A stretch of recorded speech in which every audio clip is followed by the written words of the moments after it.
brought to you by ITIL and Higher.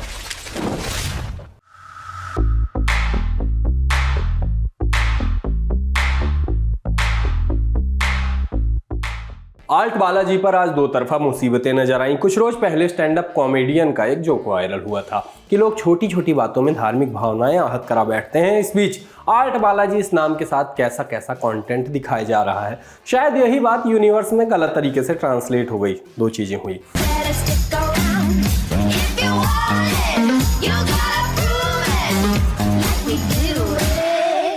पहले की एकता कपूर और उनकी मां शोभा कपूर गंदी बात के एक एपिसोड में नाबालिग लड़कियों के आपत्तिजनक दृश्यों के चलते कानूनी मामले में फंसे और उन पर पॉक्सो एक्ट के तहत मामला दर्ज हुआ। ये खबर आप सुन चुके हैं। दूसरी चीज क्या हुई कि सोशल मीडिया पर हैशटैग बैन ऑल्ट बालाजी चल गया।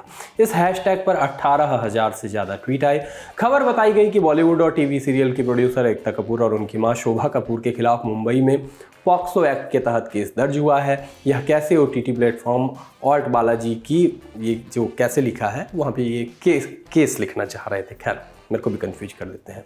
खैर ऑल्ट बालाजी की वेब सीरीज गंदी बात के सीजन 6 से जुड़ा है। एकता कपूर और उनकी मां पर आरोप है कि उन्होंने इस वेब सीरीज में नाबालिग लड़कियों के आपत्तिजनक सीन फिल्माए थे। एक यूजर ने कहा कि हैशटैग बैन ऑल्ट बालाजी कोई सॉल्यूशन नहीं है, किसी और नाम से आ जाएगी। फिर से नाम बदलकर कोई नज़ीर पेश करना होगा कि आगे से कोई करे तो उसके दिमाग में दंड का डर विद्यमान रहे। ये संस्कृति और संस्कार को विघटित करने वाले और भारतीयता के खिलाफ षड्यंत्र का हिस्सा है। एक यूजर ने ऐसा ही कुछ लिखा कि ऑल्ट बालाजी पर दिखाई जाने वाली एक मालिका, शायद ये सीरियल की बात कर रहे थे, उसमें परिवार के एक पुरुष के अनैतिक संबंध स्वयं की दादी, सौतेली माँ, चचेरी बहन तथा भाभी के साथ बताए गए हैं।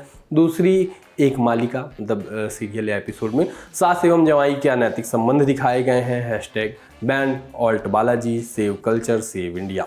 कॉमेडियन ने जो बात कही थी वैसी ही बातें हुई। ऑफेंड होकर लोग बोले कि एकता कपूर ने ये ठरक शुरू की और नाम भी खूब दिया ऑल्ट बालाजी। इसे पता था कि बालाजी हमारे आराध्य हैं और इसे ये भी पता था कि हिंदू कायर हैं, हिंदू।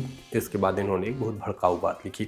इसी क्रम में कहा गया कि बैन ऑल्ट बालाजी, संस्कृति नाशक ऑल्ट बालाजी को बैन करना ही राष्ट्र एवं धर्म हित में है। एकता कपूर जैसे धर्मनाशक को हर एक पटल से बैन कर देना चाहिए। कुल मिला के एक तरफ कानूनी मामला और दूसरी तरफ सोशल मीडिया का ये ट्रेंड। टीम वर्क से क्या नहीं हो सकता, जो ना माने उसको ये वीडियो दिखाइए। अगर आपकी टीम में ऐसे लोग हों जो संसाधनों की कमी का वाजिब रोना तो रोते हों लेकिन एक दूसरे के साथ बेसिक सी सद्भावना ना रखते हो तो उनको तो जरूर दिखाइए। IP कॉलेज के स्पंदन कार्यक्रम का वीडियो दिखता है जहाँ की युवती नाच रही होती हैं।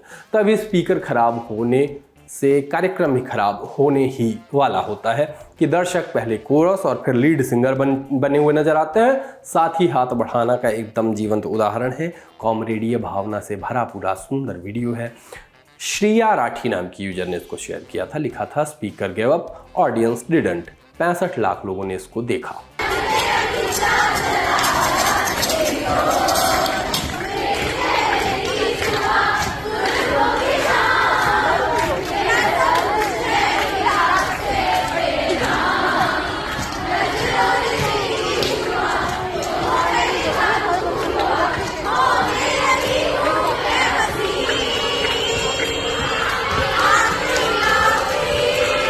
बेडरूम वो जगह है जिसका आपके मन में आए पहले विचार के अलावा भी बड़ा महत्व होता है। इंसान अपनी सबसे रिलैक्स्ड, अनफिल्टर्ड और वल्नरेबल अवस्था में वहां होता है, नींद और आराम से घिरा हुआ। और वहीं अगर सबसे चौकन्ना होने वाली स्थिति आ पड़े, जान बचाने के लाले पड़ जाए तो क्या। IFS परवीन कासवान ने एक वीडियो शेयर किया। लिखा, हमारे एक स्टाफ को कल रात एक गांव से अचानक मदद की कॉल आई। जरा सोचिए, किसी के बेडरूम में बेहद जहरीले वॉल्स करैत सांप आपस में लड़ रहे थे। उन्हें सुरक्षित बचाकर बाद में जंगल में छोड़ दिया गया। लगे हाथ वीडियो भी आप देख लीजिए।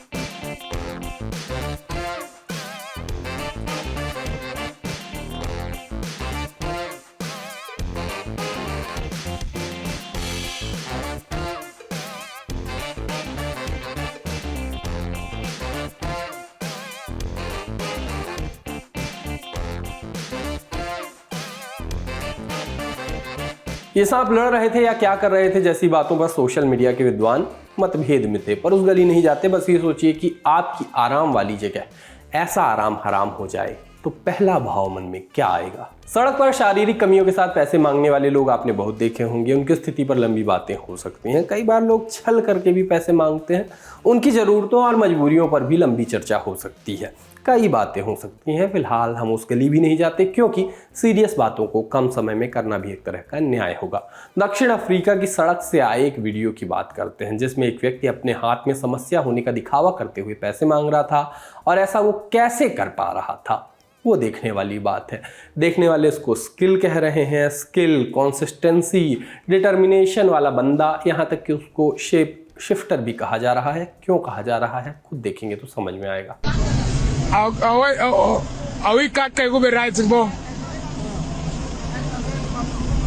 lungisa phela kahle uqonde ume kahle awuphindeke futhi ngbo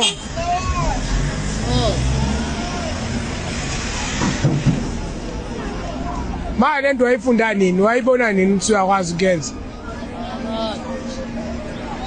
बाकी आज के सोशल लिस्ट में इतना ही। कल फिर होगी मुलाकात, तब तक के लिए हम चले टाटा।